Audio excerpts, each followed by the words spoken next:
Hi,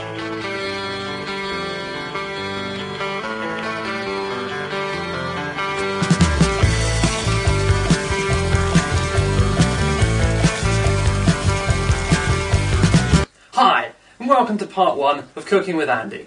I'm Andy, and I'm going to be cooking, hence the name of the show. On today's episode, I'm going to be showing you how to make a chocolate orange spaz-mouse.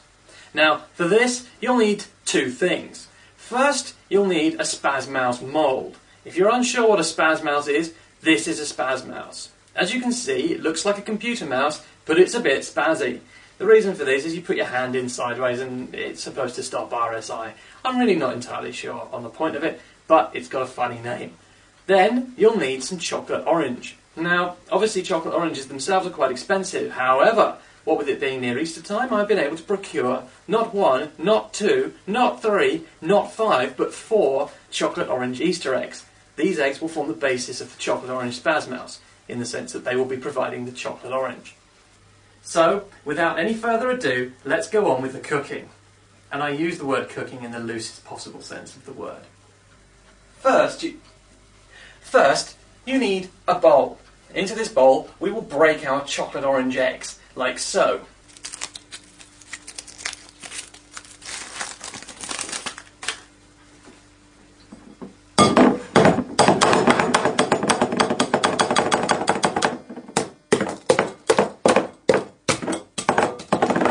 Now once the eggs have been broken into the bowl, put the bowl onto a pan of boiling water to melt the chocolate. Now some people would say that you can microwave the eggs to melt them as well. This is true, however, I do not like microwaving chocolate. You have to keep taking it out, stirring it, and there is the risk of burnage. As you can see, the water's warming up nicely and the chocolate's starting to go all melty and yummy. At this stage, the chocolate's probably at about 200 degrees centigrade, so don't put your finger in it because it's very hot. It might be not quite that warm, but I don't know. It's probably quite hot anyway. Don't touch it, because you'll want to eat it. And don't eat it. Don't eat the chocolate. Idiot. Now the chocolate is happily melting away, what we need to do is find a way to store our spaz-mouse mould up the right way.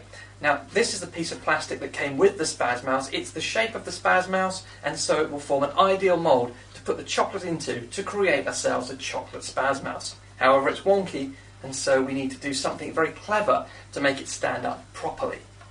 As you can see, well, sort of, the spaz-mouse mould has been kept up the right way by forcing it into the plastic that held the Easter egg in place. Oh, the sort of irony. Wow! I feel good. I knew that I wouldn't. I feel good. I knew that I wouldn't. So good. So good. I got you. Wow! I'm not surprised that chocolate melted. That bowl is fucking hot. And there's the finished thing. Looks good, doesn't it? I've smoothed off the top as best I can, and now I'm going to put it in the fridge for, well, probably quite a very, very long time. Now comes the fun bit, of course. You can lick out the bowl.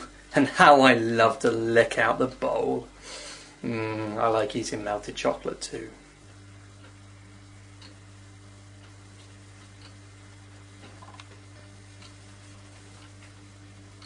Right, it's a few hours later. The chocolate orange spaz-mouse has been in the fridge for several hours now, and it's ready to come out.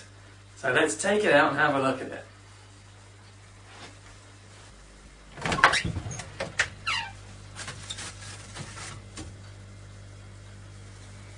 So what I'm going to do now is dip it in some warm water. This will melt the chocolate and make it easier to come out of the mould. It's in the water. Now quickly turn it onto a plate. And there it is. As you can see, some of the chocolate has melted a bit and added a strange pattern to it, but personally I think this just adds to the charm. Ergonomically designed solid block of gorgeous chocolate orangey loveliness. Chocolatey orangey. Other chocolates are available. And there you go, the finished thing. I think you'll agree it's not really worth it. Because, well, let's face it, all you've got now is a big lump of chocolate orange, and how the hell are you going to eat that? I did think that you could rest your hand in it in an ergonomic way, melt the chocolate onto your hand and then lick it off. But I don't think that's really practical. So, there really wasn't any point in this. So yes, anyway, happy cooking, and next time I'll do something worthwhile. Probably. Bloody hell am I going to do with all this fucking chocolate?